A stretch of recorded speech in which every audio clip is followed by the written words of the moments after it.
wabarakatuh. Waalaikumsalam warahmatullahi wabarakatuh. Bagaimana anak kabarnya? Alhamdulillah, luar biasa. Allahu Akbar. Nah, kita lanjutkan materi yang kemarin. Buka halaman 5 tentang proses masuknya agama Islam di Indonesia. Sebelum agama Islam datang, bangsa Indonesia sudah mempunyai bermacam-macam kepercayaan, misalnya animisme dan dinamisme. Aliran kepercayaan tersebut sangat kuat menancap di hati sanubari para penganutnya. Dengan mengakarnya pengaruh kepercayaan di masyarakat itu, maka agama Islam menjadi sulit masuk dan berkembang di Indonesia.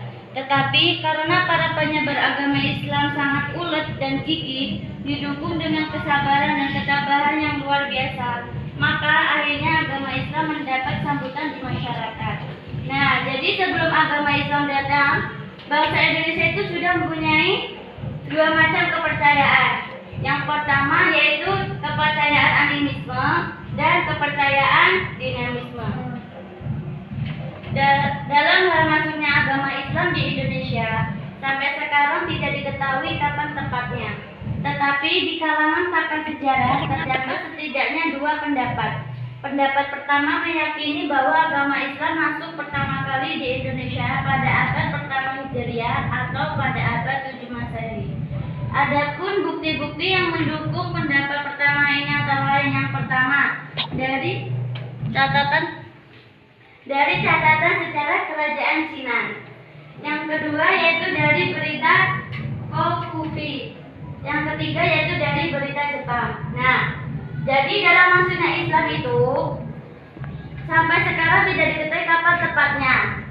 Tetapi di kalangan pakar sejarah terdapat setidaknya dua pendapat. Pendapat yang pertama yaitu Indonesia masuk pada abad pertama Hijriah atau pada abad 7 Masehi. Adapun bukti-buktinya itu ada 3. Yang pertama dari catatan sejarah kerajaan Cina, yang kedua dari berita Kokufi, yang ketiga dari berita Jepang. Adapun cara-cara masuknya agama Islam di Indonesia, yaitu kenyataan yang terjadi adalah bahwa agama Islam masuk ke Indonesia berjalan dengan damai tanpa paksaan. Tidak begitu banyak rintangan dan hambatan. Tetapi kadang-kadang penyebaran agama Islam harus dilakukan dengan penaklukan. Cara-cara ini dilakukan apabila situasi dan kondisi politik di kerajaan-kerajaan itu dalam kekacauan sebagai akibat dari perebutan kekuasaan maupun akibat politik lainnya.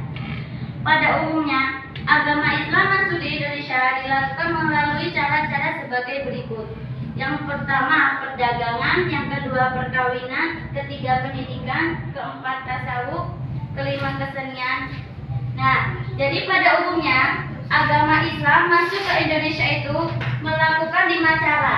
Yang pertama perdagangan, perkawinan, pendidikan, tasawuf, kesenian. Baik, siapa yang ingin bertanya? Kalau begitu, Ibu di sini akan melakukan kuis untuk kalian. Dan proses masuknya agama Islam di Indonesia itu pada abad pertama Hijriah atau pada abad 7 Masehi dengan 3 cara, yaitu dari catatan sejarah kerajaan Cina, yang kedua dari berita Kokufi, yang ketiga dari berita Jepang. Adapun caranya masuk Islam itu ada 5. Yang pertama perdagangan, perkawinan, pendidikan, tasawuf, kesenian. Baik, di sini ada yang ingin ditanyakan? Tidak. Bila tidak, yang pada pertemuan pagi ini Ibu akan menutup dengan bacaan hamdalah. Alhamdulillah.